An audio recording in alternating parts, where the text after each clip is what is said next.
You are listening to the brand new single on K-Bear 92.3 from the band Downtown Nowhere from right here in Custer County, No God in South Dakota. And Caleb Smith, 1/3 of the band, joins us in studio this morning. Good morning, Caleb. Morning, Adam. Sorry that Morgan and McKenna couldn't come in too. Yeah. But I imagine they've got real jobs. They do. Yeah. They do. I don't want one of those. Neither do I.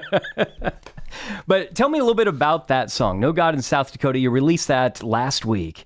And are you getting good feedback on it? Are you hearing from your fans? I think we are. I think we've had a really positive response to that song. It's a little different direction than a lot of what people are turning out right now. And I think that really catches people's attention. You know, it's kind of, and it dives right into the chorus. It doesn't really mess around. It kind of gets to the point pretty quick. And I think it really kind of grabs attention. Now, you shared the story with me about that song, and I've tried to relay that to people, but I think people would like to hear the story behind that song in your own words. So, a group of my college buddies and I had gone up to a wedding in Spearfish, and we got bored the night before the wedding and decided to drift on down to Deadwood, and we were optimistically in the casino for an hour and a half. And in that hour and a half, one guy won, I think there was 5 of us. One guy won $10.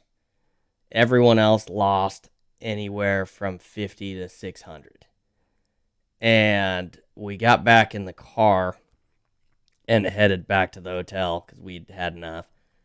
And somebody made the comment, guys, I don't know if God loves us anymore. And somebody else said, we're in South Dakota. There is no God here.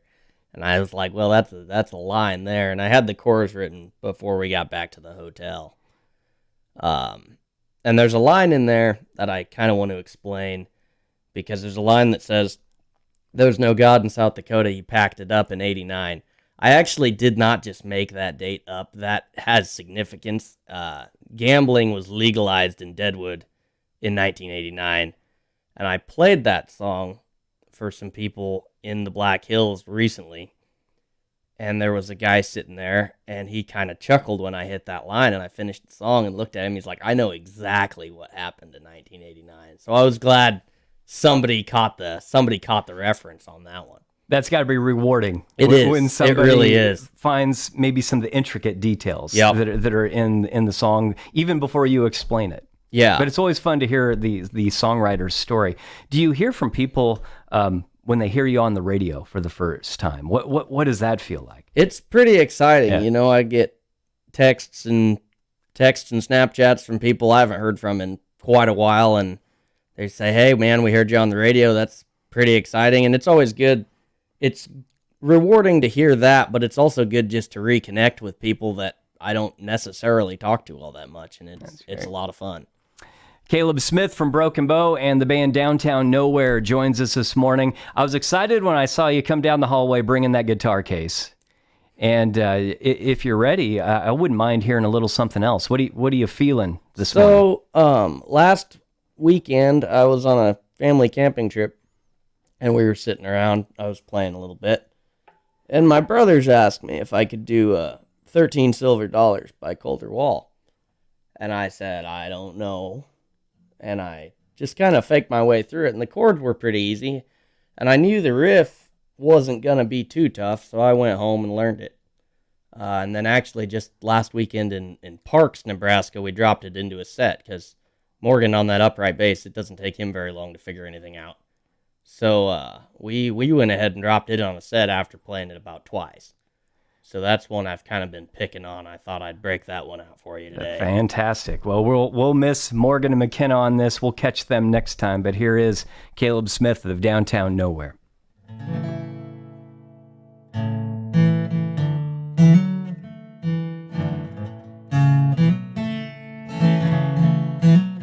Was a cold and cruel evening, sneaking up on Speedy Creek. Found myself sleeping in the snow. One or two odd reasons I ain't too proud to repeat, and I'll say I had no place to go. Was a rustle and a hum, just a hauling down the street. pulled myself up from my city bench, painted on that shiny car the letters RCM and P. I could feel a little aching in my head. And then out jumps this old boy about twice the size of me. He asked me for my name, where I dwell.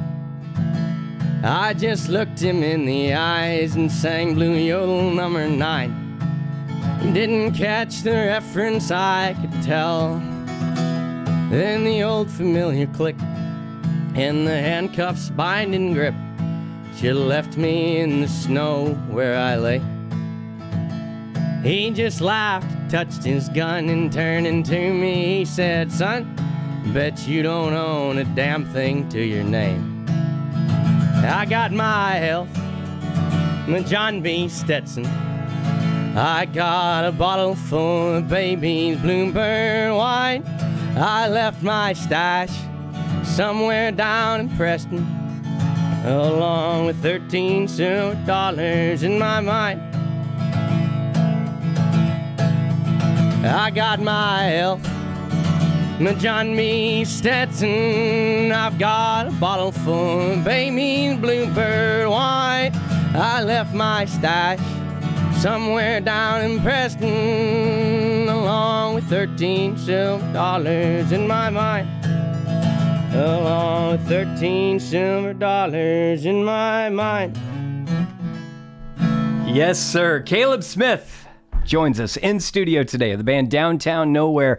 Let's talk briefly about the record deal that you signed. You're on a label now, and what does that do for you as a band? So as a band, it really has jumped up the amount of promotion we've got and has kind of boosted our name outside of the region. Mm-hmm.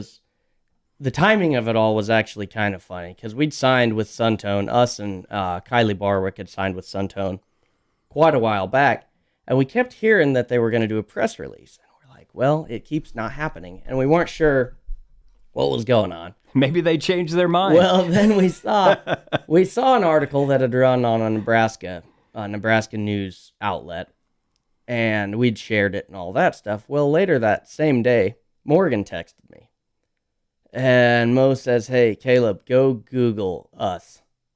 And I'm like, okay. I went and Googled Downtown Nowhere Suntone Records, and that same press release had gone out to probably 15 or 20 different news outlets all across the country. And I'm like, oh, that we couldn't have done that. That was not us. So that was really exciting to see our name getting pushed out to people that absolutely had not seen it before. That's cool to hear. And yeah, that's what it's all about, reaching those people that will maybe hit play on one of your songs that maybe wouldn't have discovered you before. Downtown Nowhere, how do they find all your music, Caleb? So we're on, Facebook, Instagram. I think we even have a TikTok. We're on social media everywhere. Our music is on, to my knowledge, it's on any platform that exists. Spotify, Apple Music, YouTube, Amazon Music, whatever your poison is. It's out there. So it's been a lot of fun to be able to say that. And the new song has been doing pretty well for us. So. New song again, No God in South Dakota, from Downtown Nowhere. Caleb, thank you so much for dropping by this morning. This is fun. We'll do this again, and make sure Morgan and McKenna can come in next time around too. We'd love to have them on K-Bear 92.3 Wild Country.